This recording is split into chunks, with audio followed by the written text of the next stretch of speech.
नमस्कार, स्वागत है आप दर्शकों का। आप देख रहे हैं न्यूज़ 18 का डिजिटल प्लेटफॉर्म। मैं हूं आपके साथ रजनी चौबे। ईपीएफओ ने पीएफ अकाउंट होल्डर्स के लिए जरूरी खबर दी है। जिस पल का इंतजार था वो आखिर आने वाला है। ईपीएफओ ने 15 जुलाई तक 34 करोड़ खातों में 8.25% ब्याज और करीब 1.5 लाख करोड़ का ब्याज नए सिस्टम से क्रेडिट होने की जानकारी दी है। इसके अलावा खास खबर ये है कि पीएफ से जुड़ी सर्विसेज को और आसान और तेज बनाने के लिए नया सेंट्रलाइज्ड आईटी सिस्टम CITES लागू किया गया है। इसके बाद देश भर के पीएफ खातों का डेटा एक ही सेंट्रलाइज्ड डेटाबेस में रहेगा। इससे सदस्य किसी भी ईपीएफओ ऑफिस से अपनी सर्विसेज ले सकेंगे।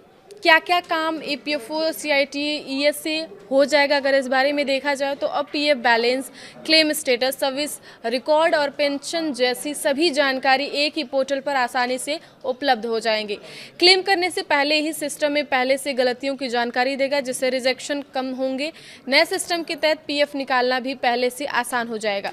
नई व्यवस्था में क्लेम दाखिल करने से पहले ही सिस्टम डॉक्यूमेंट या जानकारी में कमी की पहचान कर देगा। साथ ही मेंबर यह भी देख सकेंगे कि वे किस कैटेगरी में कितनी राशि निकालने के लिए एलिजिबल हैं। इससे गलत राशि का क्लेम करने और उसके रिजेक्ट होने की संभावना काफ़ी कम हो जाएगी। पीएफ क्लेम से जुड़ा नियम। जी हाँ, पीएफ ने ऑटो क्लेम सेटलमेंट की सीमा भी बढ़ा दी है। अब पूरी तरह KYC वेरीफाइड अकाउंट में 5 लाख रुपए तक के एडवांस क्लेम ऑटो अप्रूव किए जा सकेंगे। पहले यह लिमिट केवल 1 लाख रुपए थी, लेकिन अब ये 5 लाख रुपए कर दी गई। अगर क्लेम में किसी भी अतिरिक्त जानकारी की ज़रूरत होगी तो ईपीएफओ ऑनलाइन ही स्पष्टीकरण मांगेगा और सदस्य भी ऑनलाइन जवाब दे सकेंगे। इससे क्या होगा कि ऑफिस के चक्कर लगाने की ज़रूरत होगी, वो कम हो जाएगी। पीएफ विड्रॉल के 13 बड़े नियमों को घटाकर सिर्फ 3 आसान कैटेगरी में कर दिया गया है। सदस्य अब अपने कुल पीएफ बैलेंस का 75% तक निकाल सकेंगे। साथ ही क्लेम में किसी तरह की कमी होने पर उसका जवाब ऑनलाइन दिया जा सकेगा और पैसा सेटलमेंट वाले दिन सीधे बैंक खाते में भेजा जाएगा।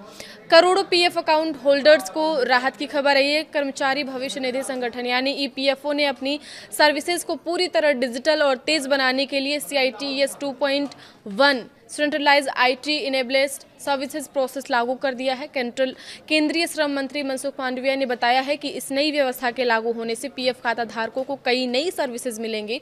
श्रम एवं रोजगार मंत्री मनसुख मांडविया ने बताया कि नए सिस्टम के तहत क्लेम मंजूर होने के दिन ही राशि सीधे बैंक खातों में भेजी जाएगी। साथ ही अंतिम भुगतान की मंजूरी की तारीख तक पीएफ पर ब्याज मिलेगा। पहले ब्याज की गणना केवल पिछले महीने के अंतिम दिन तक की जाती थी, लेकिन अब ईपीएफओ ने देश भर के सभी पीएफ रिकॉर्ड्स को एक केंद्रीय डेटाबेस में ट्रांसफर कर दिया है।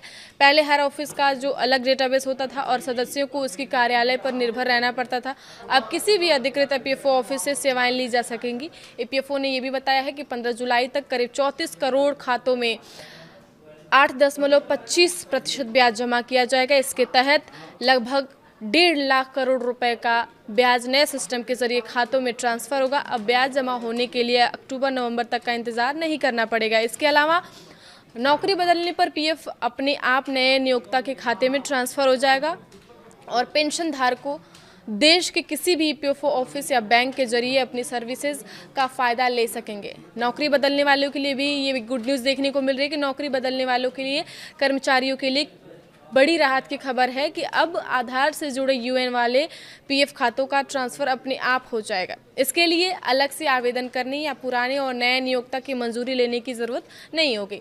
सेवा अवधि भी ऑटो ट्रांसफ़र हो जाएगी। नई व्यवस्था का फ़ायदा ईपीएस पेंशन धारकों को भी मिलेगा। वे अब देश के किसी भी ईपीएफओ ऑफिस में लाइफ सर्विस सर्टिफिकेट जमा कर सकेंगे और अन्य सर्विसेज ले सकेंगे। इसके अलावा केंद्रीकृत पेंशन भुगतान प्रणाली CPPS लागू होने से पेंशन अब भारत के किसी भी बैंक खातों में प्राप्त की जा सकेगी, चाहे वो पेंशन का मामला किसी भी क्षेत्रीय ऑफिस से जुड़ा हो या कहीं से भी जुड़ा हो। आगे खबरों के लिए आप बने रहिए न्यूज़ 18 के साथ। धन्यवाद।